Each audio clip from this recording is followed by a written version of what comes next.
As we think about, obviously, the product and the service and serving customers all around the world, clearly it's critical and existential for us to serve diverse communities and all people, as you said earlier. So inclusion and diversity is obviously core and central to our work at Twitter, both our employees and the customers that we serve.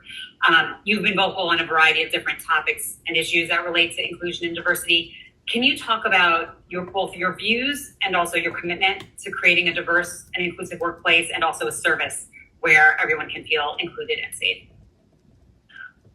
Yeah, I mean, well, to be clear, if everyone talks about as said about Twitter as a whole, like there's 8 billion people in the world. There's sort of, I'm told there's 200 million, daily users of Twitter. That's a 7.8 billion person gap. So I think we really want to have, at least 1 billion people on Twitter, maybe more. As many people as we can possibly get on Twitter. So that, I think, is the most inclusive definition of inclusiveness. It's like all humans. So, that's important. From a company standpoint, I believe in a sort of strict meritocracy.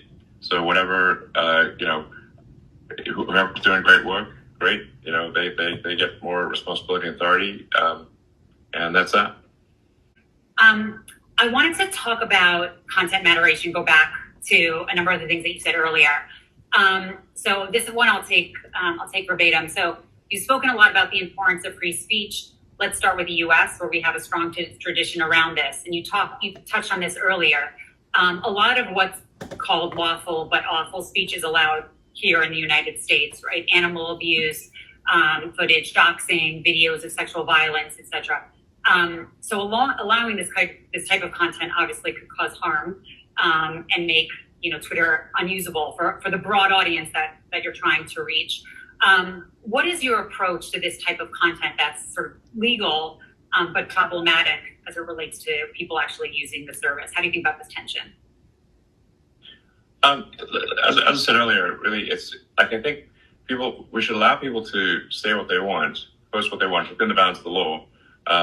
But that's different from them being able to reach people who don't want to be reached with that content. So if that content is offensive, then to people, those people will simply stop using Twitter.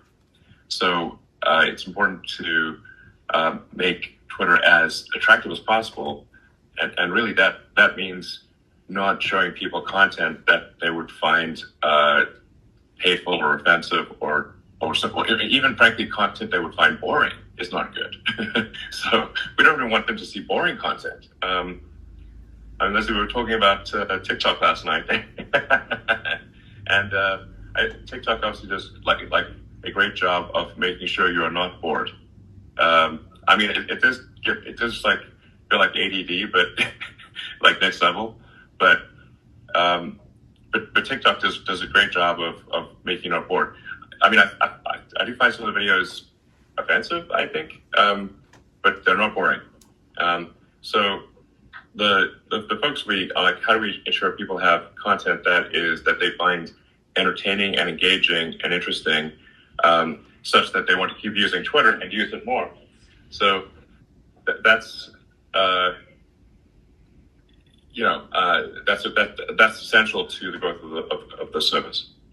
At no point would I suggest that you have to be authenticated in order to use Twitter. It's just that it would just be a prioritizing of authenticated comments and actions on Twitter over unauthenticated in order to combat the sort of bots and trolls. And essentially, it needs to be much more expensive to have a troll army. Whereas right now, it's basically very inexpensive to have 100,000 fake Twitter accounts.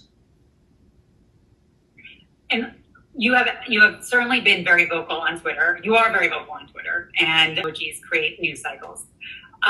You have been also critical of the company on Twitter, which obviously impacts lots of discussions, conversations, and perceptions from whether it be partners or even our employees. How do you think about these tweets? Do you look at the reaction or think about the reaction of these tweets? I'm just curious sort of the thinking behind the tweet, if you will.